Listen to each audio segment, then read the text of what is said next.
Rice আজি আকৌ খাবলৈ মন গ'ল বেতগাজৰ ভাজি। খাবলৈ মন গ'লেই নহ'ব নহয়, গোটা বিটাতো আনিব লাগিব। ভাইটিৰ লগত গৈ বাৰীত সোমাই এয়া দেখিছেনে বেতগাজ কাটি আনিলোগৈ।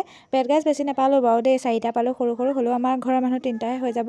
আৰু এয়া ময়ো কুটি বাচি মাক দিলোঁ, মায়ে ভাজিব আৰু আজি মা ঘৰতে আছে, মই নবনালেও হ'ব। তাৰপিছত আকৌ এয়া দেখিছেনে গৰুক পানী খুৱাবলৈ আহিলোঁ। পানী খুৱাই আহি আকৌ ঔটেঙা আছে নেকি চাবলৈ গ'লোঁ, নাই ঔটেঙা নাপালোঁ, লাজে পালোঁ। তাৰপিছত গৰু পানী খোৱা পানী অকণ বাঢ়িছিলে, এয়া ছাগলীটোকো দি দিলোঁ খাবলৈ। তাৰপাছত আকৌ ওচৰতে বগৰী এজোপা আছিলে বোলো ভাইটিয়ে মই তাৰপৰা বগৰী খাই যাওঁ। আৰু বগৰীজোপা ওচৰলৈ আহিলোঁ, আহি পেলাই দেখিছোঁ বগৰী ইমান বেছি নাই, কেইটামান আছে আৰু কেঁচা হৈ আছে। তাৰে পকা পকা চাই কেইটামান ল'লোঁ, লৈ ভাইটিকো দিলোঁ, ময়ো খালোঁ খাই। ওপৰলৈকে এয়া দেখিছেনে বাৰু নাইকিয়াই কৰি দিলে, ল'ৰা ছোৱালীবিলাকে খাই ইমানেই খাই নহয়, ঢালে পাতে খালে বুলি ক'লেও বেয়া নহয়। টেঙা বস্তু ল'ৰা ছোৱালীয়ে খাবই আৰু আমিও এতিয়া অহা নাই জানো তেনেকৈ। ময়ো তাৰ পৰা পকা পকা কেইটামান চাই পেলাই খালোঁ, কেইটামান ঘৰলৈ লৈ আহিলোঁ আৰু এয়া পানী দুনি খুৱাই পেলাই ঘৰলৈ আহিলোঁ। আৰু আপোনালোকে মোক যিসকলে ছাবস্ক্ৰাইব কৰা নাই ছাবস্ক্ৰাইব কৰি দিব। আৰু আজিলৈ ভিডিঅ'টো ইমানতে এৰিছোঁ।